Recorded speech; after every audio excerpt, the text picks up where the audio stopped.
పంటలను రాష్ట్ర ప్రభుత్వం ప్రోత్సహిస్తూ ఉండడంతో రైతులు సేద్యానికి ఆసక్తి చూపిస్తున్నారు. పెట్టుబడి వ్యయం తక్కువ కావడం, ఉత్పత్తులు అధికంగా వచ్చి మంచి ఆదాయం వస్తుండడంతో రైతులు కూరగాయల సాగుకు మొగ్గు చూపుతున్నారు. ముఖ్యంగా వరంగల్, ఖమ్మం జిల్లాలో సిటీకి దగ్గరగా ఉన్న గ్రామాల్లోని రైతులు అనేక సంవత్సరాలుగా ఆగాకరణ సాగు చేస్తున్నారు. ప్రస్తుతం మారిన వాతావరణ పరిస్థితుల కారణంగా పండుగ ఆశించి తీవ్రంగా నష్టపరుస్తోంది. దీన్ని గుర్తించిన వెంటనే నివారించకపోతే పంట పూర్తిగా దెబ్బతినే అవకాశం ఉంటుంది. పండుగను అరికట్టేందుకు సమగ్ర సస్యరక్షణ చర్యలను తెలియజేస్తున్నారు ప్రధాన శాస్త్రవేత్త డాక్టర్ ఏ వెంకటరెడ్డి. కూరగాయలకు మార్కెట్లో చాలా డిమాండ్ ఉంది. నగరాలకు దగ్గరగా ఉన్న గ్రామాల్లో చాలా మంది రైతులు కూరగాయలని అధికంగా సాగు చేస్తున్నారు. గత 4 సంవత్సరాలుగా వరంగల్, ఖమ్మం జిల్లాల్లో ఆగాకర సాగుకు రైతులు అధిక ప్రాధాన్యం ఇస్తున్నారు. వర్షాకాలం నుండి శీతాకాలం వరకు కొనసాగే ఈ పంటకు ఏటా మంచి ధర లభిస్తోంది.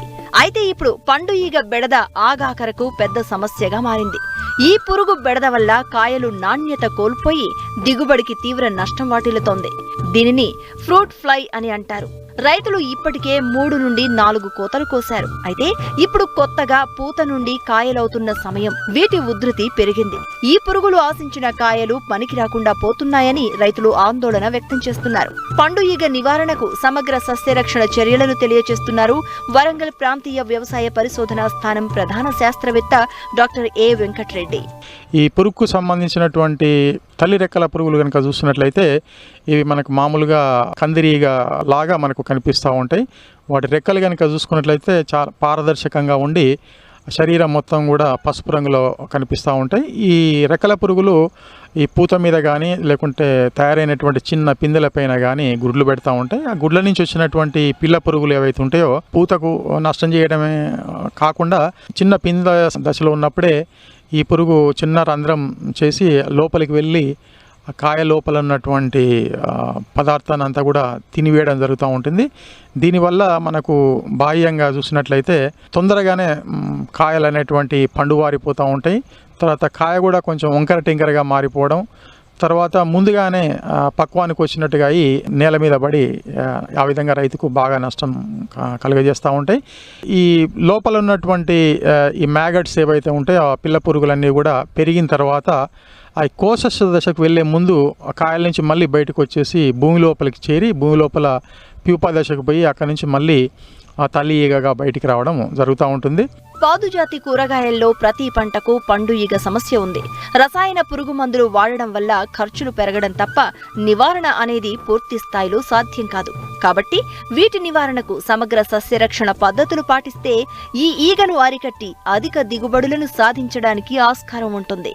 తీగజాతి కూరగాయలు కనుక చూసుకున్నట్లయితే ఈ పురుగుకు బాగా ఇష్టమైనటువంటి పంట ఏదంటే బీరకాయ అని అంటూ ఉంటారు, రిడ్జ్ గోల్డ్ అనేటువంటిది. దీన్ని మనం ఆకర్షక పంటగా అక్కడక్కడ ఒక ఎకరంలో ఒక 10 నుంచి 20 మొక్కలు కనుక పెంచుకున్నట్లయితే తల్లి రెక్కల పురుగులు అనేటువంటివి మనం తేలికగా ఈ బీర పాదుల మీద చూసుకొని ఆ బీర పాదుల పైన ఉన్నటువంటి తల్లి రెక్కల పురుగులను కనుక నివారించుకున్నట్లయితే సహజంగా పురుగు ఉధృతి బాగా తగ్గడానికి అవకాశం ఉంటుంది.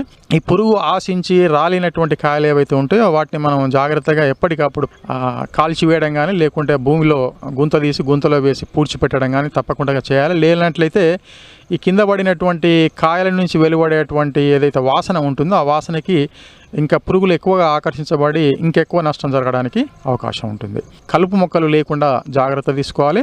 ఒకవేళ కలుపు మొక్కలపై కనుక ఈ రెక్కల పురుగులు కనిపించినట్లయితే మనం ఏదైనా పురుగు మందులు క్లోరిపైరిపాస్ కానీ ఎస్ఫేట్ లాంటి మందులను మనం పిచికారీ చేసి నివారించుకోవచ్చు.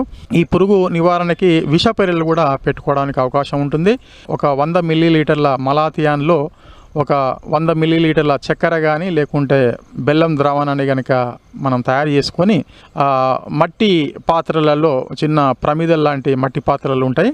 అవి ఒక ఎకరానికి సుమారు ఒక 10 నుంచి 15 వరకు కనుక చుట్టూ వివిధ 4 దిక్కులలో కనుక మనం పెట్టుకున్నట్లయితే ఆ చక్కెర ద్రావణానికి కానీ లేకుంటే బెల్లం ద్రావణానికి ఆకర్షించబడి అందులో పడి ఈ రెక్కల పురుగులు చనిపోవడానికి అవకాశం ఉంటుంది.